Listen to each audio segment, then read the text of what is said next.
So on high temperature, you are going to pour enough oil to cover the bottom of the skillet.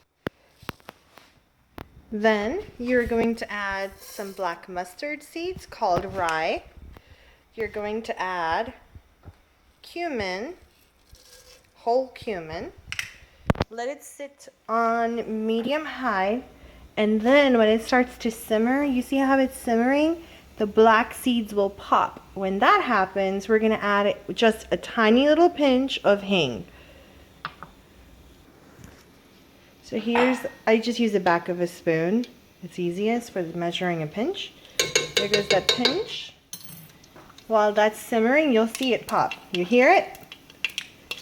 When it's popping, you are going to add 1 cut onion, about 4 cloves of garlic, 1 jalapeno chopped.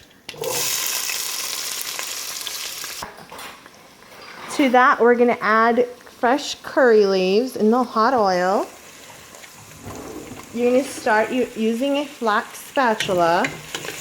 You want to mix it around. Let it get all hot. You're going to caramelize, or almost when the onions turn translucent, it's time to add our next ingredients.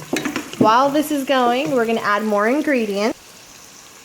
You're going to add about a teaspoon worth of red chili pepper and about a tablespoon, give or take, worth of turmeric.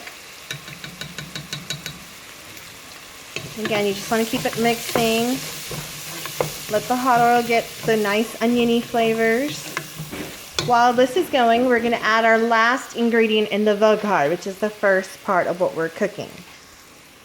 We're going to add a handful of non-salted peanuts while it is cooking, so the oil gets peanutty and rich. You're also going to add a handful of craisins, raisins, whatever sweet you like, to add that jewel concept to it. And you can start to tell the onion is getting translucent. You see it? So we're going to add our next ingredient, which is chopped and peeled potatoes. I prefer red. Russet works as well. Okay, now that the potatoes are added and mixed in, we're going to add salt to taste. We're going to cover this and let the potatoes cook until they're nice and crispy on the outside and tender on the inside. We're going to cover and stir occasionally. Alright, so while the potatoes are cooking, we're going to go ahead and grate frozen ginger. I buy ginger and I freeze it. No, don't put me on it. I buy ginger and I freeze it so it's easy to grate through and use as if it were fresh ginger.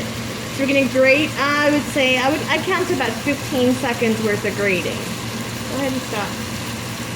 Go ahead. Alright, so while the potatoes are cooking, you want to stir every once in a while to ensure that they're not getting, burnt at the bottom. And by stirring, it's more like folding, okay? You also want to add about half the cilantro you'd like to add, so it cooks with the potatoes, and the other half we're going to reserve to garnish on top. So this is called poa, or flat rice. We're going to take about 2 cups worth, and we're just going to sprinkle, while the potatoes are cooking, water over it.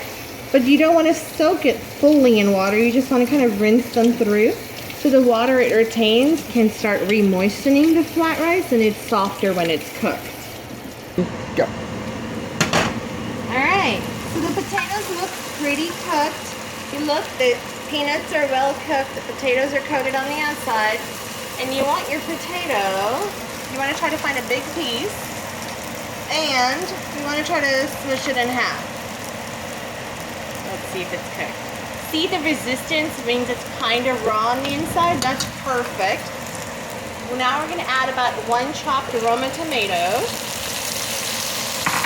and the soaked poa that we just rinsed through. And of course we're going to fold. The reason we fold is to make sure that the potatoes don't get smushy, because we want the texture to be there. We're going to fold. And our last spice is going to be about a teaspoon of ground coriander. All right.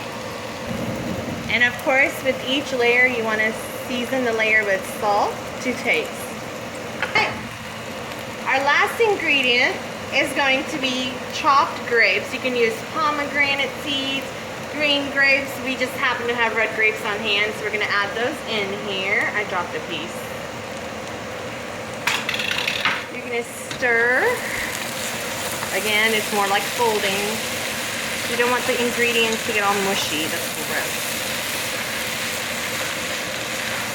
And cover to cook. Alright, we're not going to let the grapes cook too much because again, that's gross. We're going to take half the lemon and squeeze it through to give it that added freshness. And remember the half the cilantro we saved earlier? We're going to go ahead and throw that in here, turn off the stove, and voila!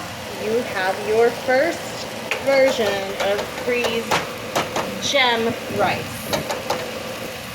Okay.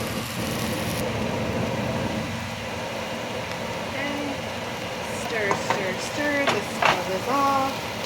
This is just to give it that extra earthiness. This is a perfect dish for a nice summer evening or a brunch.